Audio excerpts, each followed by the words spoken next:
Hello there, everybody. I think you know me by now, but if you don't, if you're new to my YouTube channel and soon to be my Rumble channel, my name is Brian Schwager. I'm the founder of Wellness Movement Services, and I'm always here to provide information, authentic, truthful information about how we can feel well and move well. And if you've been following me, I don't post that often. Sometimes I get in a rhythm, but sometimes I take a break because I'm out of the just not in a writing or creative space. But a number of months ago, I would say almost 9 months ago, I fell into a topic that prompted me to write an article. And the first part of the topic is based off of things that I've been writing about for years. And then the part two, which you're going to see today, delves into something that I've been wanting to do more research on the last 4 years. And thank God, 9 months ago, there are no accidents. I came across a great source of information where I could go way down the rabbit hole and get some answers that I've always wanted. And boy, it's been very, very revealing. Now, before I go forward, I want to let you know that there's a little reflection. You see that? I'm trying to keep my head low. I bought these blue light blocking glasses, and that's another topic for another day to protect our brain or brain function, sleep cycle, or what I would call your circadian sleep cycle, etc. But I didn't realize there was going to be this much reflection. The lighting where I have my little setup isn't the greatest, and that's going to change in the next couple of months. And then I got to order a different pair that doesn't reflect as much. So excuse that. Um, but that isn't, that shouldn't just distract you or detract you from the importance of this information. So going back to, I've always done presentations. Now, if you know who I am, I don't want to belabor the point. You know that I've been speaking on wellness, movement, health, fitness for over 35 years. I've presented on many topics from the immune system to why we get sick, you know, the the reasons why we get injured and muscle imbalances, posture. I mean, the gamut is wide. If you went to my YouTube channel, which is not monetized, so everything's free, you'll find a plethora of information. And I'm pretty long-winded, and I'm not embarrassed to say so. I love to share, and I do the best job I can, but you don't ever have to watch everything in length. You can always watch it in bits and pieces. That's what I do, because some of the people that I follow, they have hour, 2 hour presentations. So I may watch 15 minutes and then another 15 minutes and then in bite sizes to get the information. But it's always well worth it. So what I'm saying is, there's always been this question about why we get sick and why we haven't gotten any better, no matter what has happened. And that was really the impetus of the article. Based on what's happened in the last 5 years, things have gotten even worse than they were. So pre-COVID, diseases kept going up, muscle joint problems kept going up, and it never really made sense to me. So let me get started and let me kind of, do an overview real quick about part one. I would encourage you, it would really help based on how I'm going to get into part two here to go back and watch that video or read that article. And by all means, now that I'm in part two and I have a plethora of information, I'm going to have to do multiple episodes. It's just not going to be one video. There's no way I could cover it. And even what I'm going to cover is only scratching the surface. It's only the beginning. And boy, do I have the facts and I have substantiation and lots of research articles and things that people need. They want proof that what they're getting is truth. And that's another thing that we're having a real challenge with is censorship, and things being deleted, detracted, and other things of that sort. But without further ado, let's kind of get into this, and then I'm only going to do about 20 or 30 minutes here today. So I think a good place to start, I'm going to take this off of here. I think a good place to start is with part one, the next evolution in the wellness and movement industry. And what I wanted to do with my audience is first bring them up to speed and just let them know um, what we're dealing with right now. And I know a lot of people, and excuse me, I'm going to be doing some drinking in between. And what I mean by drinking is I have a green superfood drink that I drink a couple times a day. And I know a lot of you are fully aware of the statistics, but some of you, you may need to be reminded that these are conservative numbers. And then what I did is after I kind of shared the kind of bad news, if you will, and the decline that we're seeing in our health and well-being, I kind of give some rationalizations as to where what other things could have worked that we discounted. We didn't, we, meaning people and medicine and researchers kind of, put on the shelf and they really never should have. Most important thing is enhancing your immune and lymphatic system. I've been talking about that since the early 90s.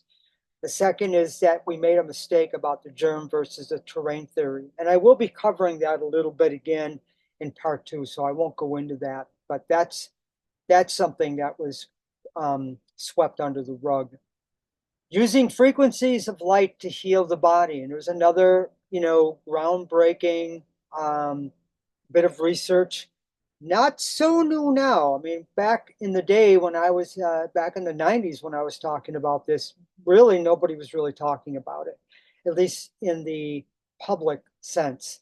There were a lot of practitioners that were just starting to use this technology, and when they found out how well it worked, they tried to keep that information from us. And the big thing, like everybody's, kind of concerned with, is cancer. And I know we have concerns about everything, but back before the 21st century, that was the big concern next to heart disease. And cancer cannot exist in an oxygen alkaline rich environment, um, which is a quote from Dr. Otto Warburg, who won the Nobel Prize in Physiology of Medicine. And, that you need to go to the article, and there's links here to support what I'm saying. And so bringing you up to speed, and then the whole musculoskeletal sham, and I'll say that 1.71 billion dollar individuals, rather billions of dollars. That's about right. Individuals worldwide have musculoskeletal conditions, and I was writing about this pre-21st century. That's why I specialize in movement-based therapy and restoration or enhancement. It's a movement-based challenge. But what I'm talking about here are statistics, and they're still growing. 568 million of these cases are low back pain. So how many of you out there know somebody or have you yourself have low back pain that nobody can really figure out? And 1 in 2 adults experience some sort of muscle joint pain. So more statistics. And then what I was saying was, the question we have to ask is why? What's missing? If these, we have all these technological advances and they're still growing, I questioned that in the late 90s. That's why I went back to school in the early 21st century, because it just didn't add up. None of this is adding up. We should be getting better. And granted, with my clients, they did, because we were thinking outside the box. But in general conversation, when I would talk to people before they would hire me, they would have to go to 4 or 5 different people, and 6, 7, 10 years later, they still had challenges. So they were scratching their heads and asking, well, why is this, Brian? So what's missing? And what I came up with myself is that it was because we really weren't embracing an authentic holistic approach. Now, again, I don't want to turn this part one again into another presentation. You really need to read this, but that's the crux of it. We really weren't treating it holistically. We talked about it, but people were still looking at parts. If you came in with a knee problem, people looked at you and wanted you to fix their knee. And when I would share with my clients, when they would come to me with a performance-based problem or a muscle or joint-based problem, I said, you don't have a joint problem or you don't have just a performance-based problem. You can't just go out there and do more aerobics and expect your aerobic capacity to increase, or you just can't keep lifting more weights and expecting you to get past these plateaus. And definitely, if you have a knee problem, you have a body problem. And what I'm saying here is it's an holistic means in general, holistic has two meanings, and holistic with a W means mind, body, and spirit. So you're looking at everything in lifestyle. So here, holistic approach refers to whole body, which includes mind, body, and spirit. Holistic with an H refers to alternative healing therapies like homeopathy, Chinese or Ayurvedic medicine. Tai Chi is a holistic therapy. Feldenkrais is a holistic therapy. Chiropractic care is a holistic therapy. But the practitioner, like I look at myself both ways, with a W and with an H, but with a W, I embrace everything. I look at the entire body, not just all the systems. You see all the systems here. We're multidimensional. We're multidimensional. We have multiple systems. So if you have a knee challenge, there's no doubt that you probably have digestive concerns. Your nervous system is probably over-innervated. You have misalignments of the joints. Maybe you have sleep. Maybe your circadian rhythm or your sleep-wake cycle is off. Possibly hormonal imbalances. This is true holistic treatment. And the results that I had with my clients was because I used this approach. And I aligned myself with practitioners who thought that way. But we are more than just multiple systems. So if you see all these systems that are listed here, they all work in concert with one another. No one system works more than the other. And as Aristotle's quotes, the whole is greater than the sum of its parts. So you can't come to me and say, well, it's a performance problem. And I'll say it's a lifestyle challenge. You can't look at your low back as just a low back problem. It's a body problem. So, the whole is greater than the sum of its parts. The reductionist approach to treating the human body isn't the way to go. It's looking at a holistic with a W. It's looking at all aspects. Now we move into another area that nobody's talking about, and that your body is a cybernetic bioelectrical magnetic organism. Let me repeat that. It's a cybernetic bioelectric magnetic organism, an integrated multidimensional system of systems. So in this system, you have a nervous system, which is tied to the electrical system. And within the electrical system, it's biomagnetic. It's also cybernetic. But nobody uses these terms. So we just look at the body as, cells, blood, muscles, bones, joints, but we really don't look at it as like a computer, which is really what it is. It is a highly functional computer, with the brain being the CPU, and let's say the body parts are like the software. Organs are like the software, and everything is communicating with one another. Let's break this down. Cybernetic, a field of systems theory that studies circular and causal systems, whose outputs are also inputs, such as a feedback system. Well, you have a feedback system. So if you step on a tack, you say, ouch. That's a feedback system. So where your foot hit the tack, the information went to the brain, which registered pain, and then you feel it. Now, how fast does that take? That's pretty darn quick. That's faster than any program on your computer, right? They're always saying that, oh, my computer's running slow, or it's running fast. Well, your body is 10 times faster than that. But that's a feedback system. Bioelectrical, or relating to electrical phenomena. In living organisms, your heart is actually an electrical pump.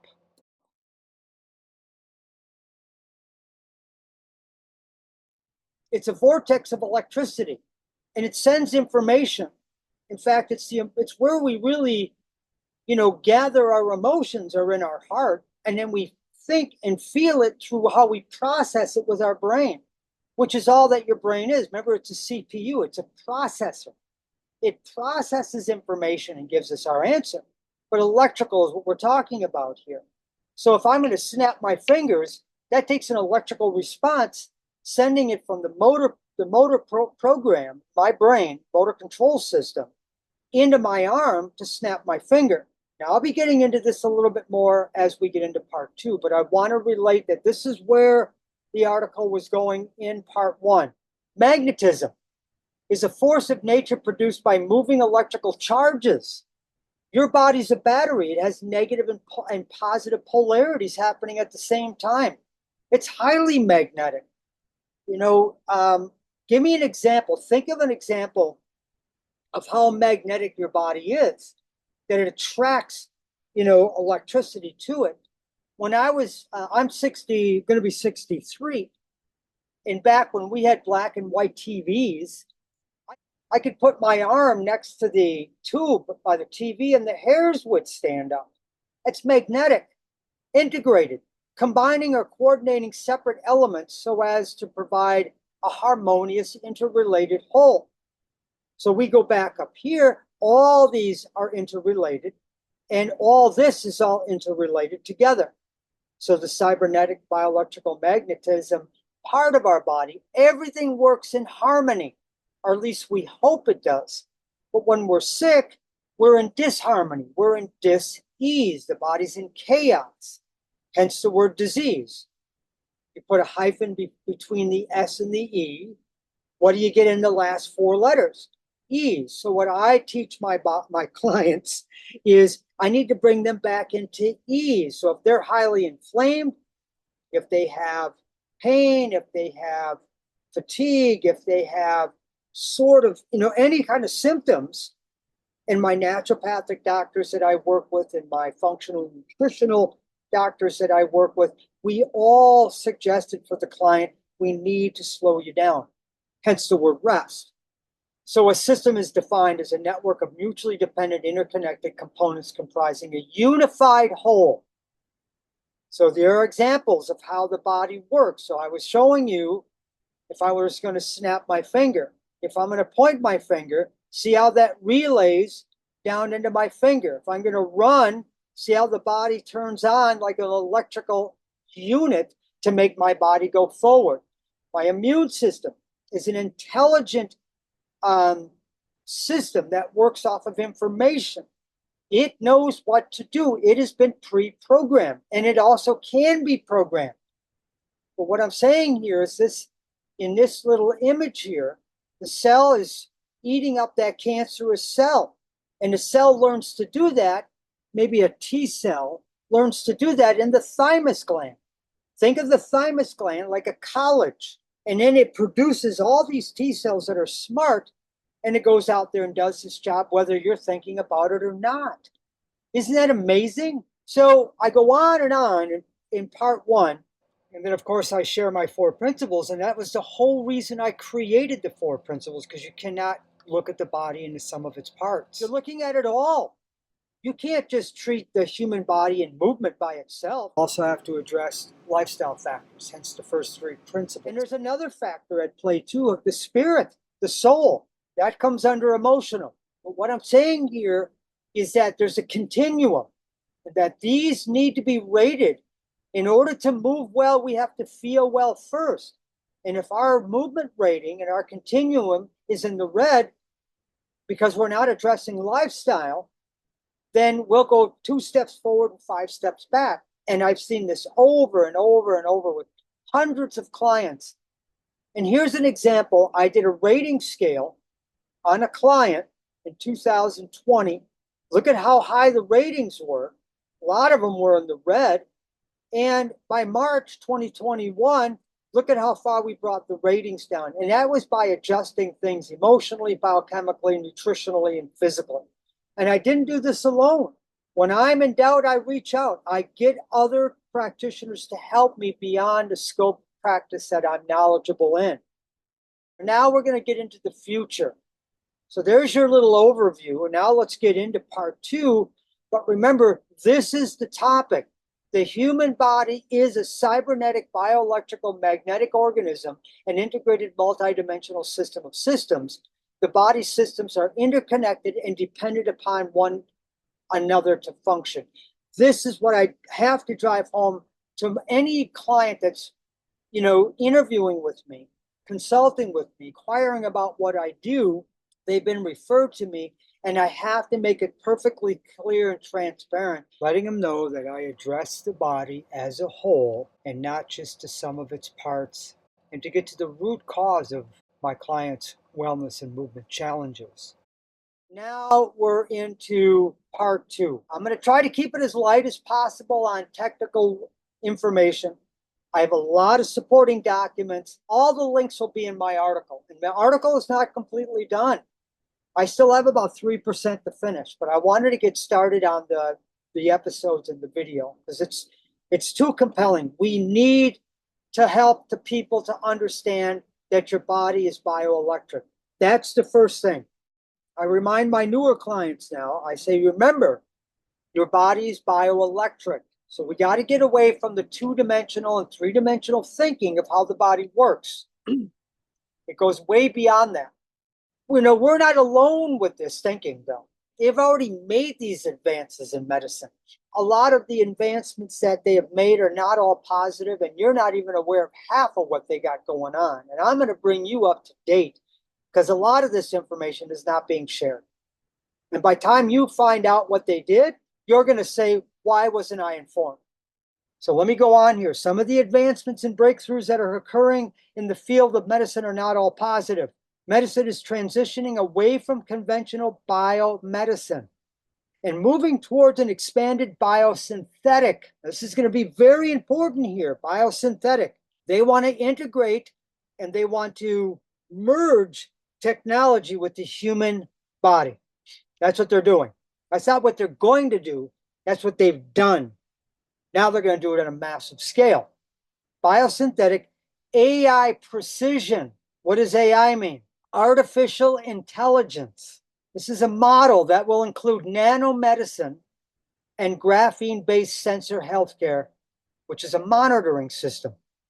All part of the new Internet of Medical Things. Let me stop here for a minute. So if you have to, you can stop the video here. I want you to read this, and then I'm going to share a little video clip for you. Tomorrow, Professor Ian F. Achilles is going to give his talk about the intra-body internet in Abu Dhabi. This is the panacea architecture, the cyber physical system that is now required to be integrated for e-health. Yeah?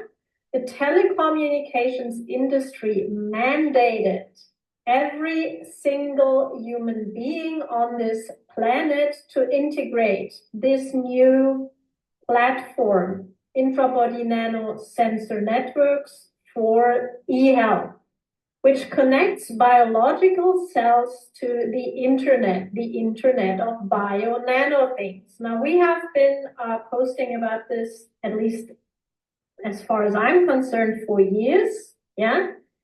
This was Achilles in 2017, cells wirelessly connected to the internet, and the EU has been throwing our money at them, yeah? So this is the Internet of Bio-Nano Things, Internet of Intrabody Internet, and this was Cambridge University in 2014. They received funding for the Minerva project, and they developed the nanoscale interfaces for remote health monitoring. This is our new healthcare system, intrabody nano sensor networks. This is a fairly good article from Cambridge University, and you can read about molecular communication and the panacea model. So isn't that an eye-opener? So using your body's own bioelectricity, they're interfacing with your body using this technology.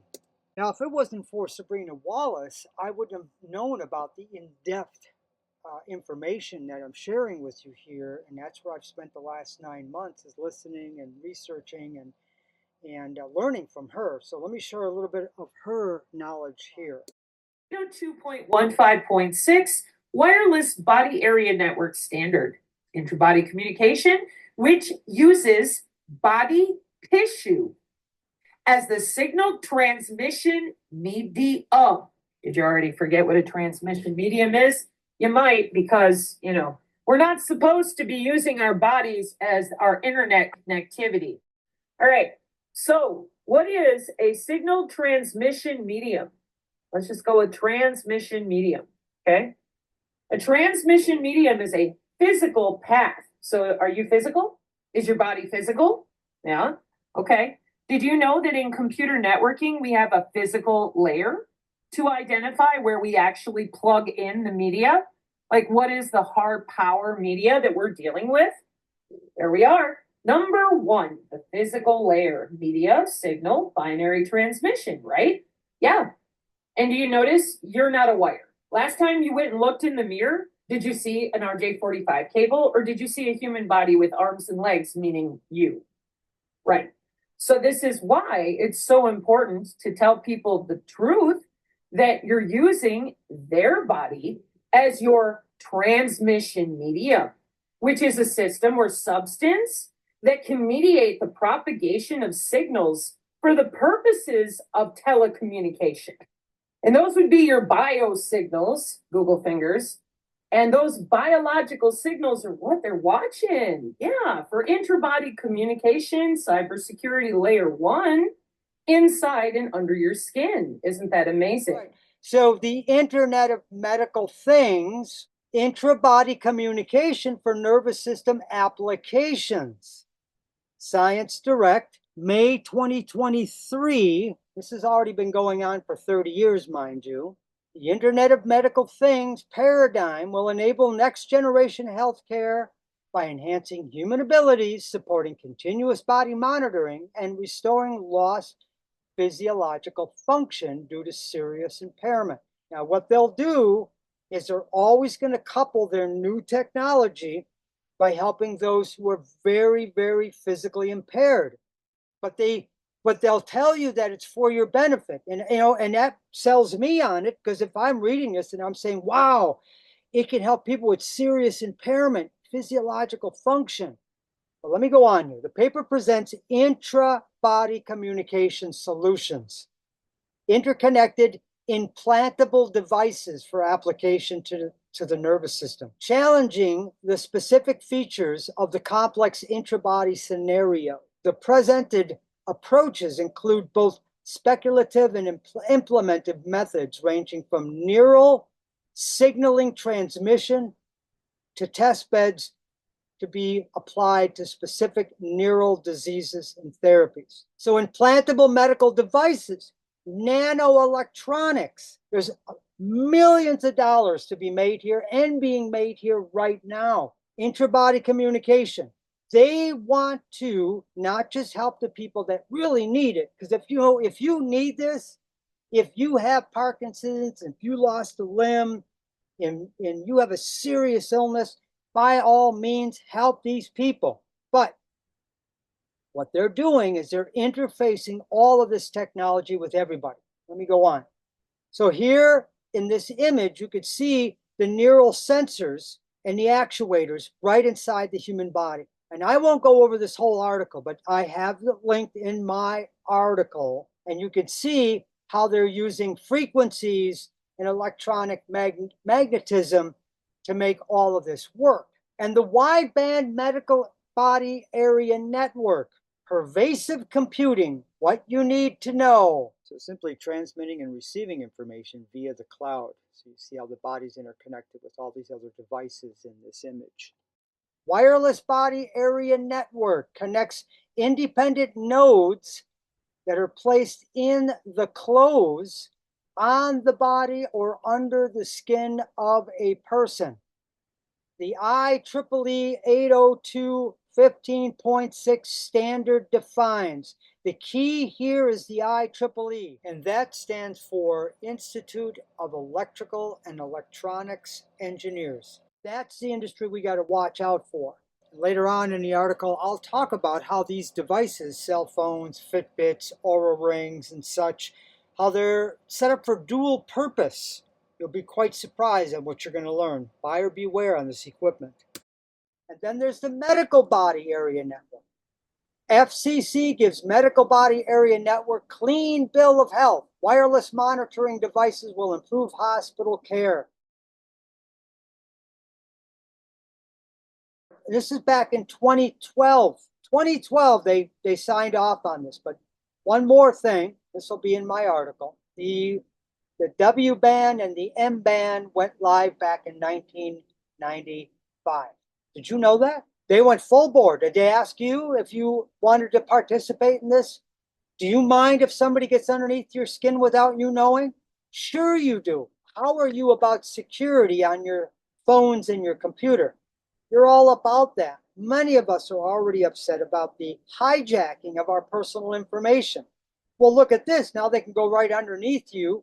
They don't even have to go to your phone. They can go to your bone. I get so passionate about this because these are new things that are affecting my clients' function, because it's disrupting us bioelectrically.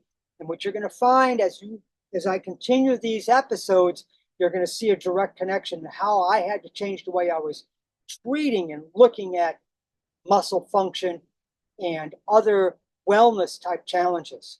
Using these technologies, now you're connected directly to the internet and the cloud since 1995. Using these technologies to monitor and control your cellular biology from a distance.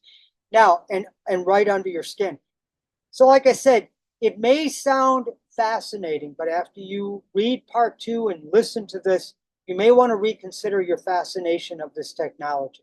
And that's as far as I'm going to go today. I think that already opens up the door. I think you'll agree. This is only the beginning. All right. Well, I'm Brian Schwager. I'm always passionate to share the truth. If you care, then share this with somebody you love. Let's get this information out there. We need to know the truth. All right, that's it for today. Let's pick up where I left off. I don't know how soon I'm going to get the next episode in. It takes a lot of work to do this, but I'm working on it. Have a great day, everybody. Bye for now.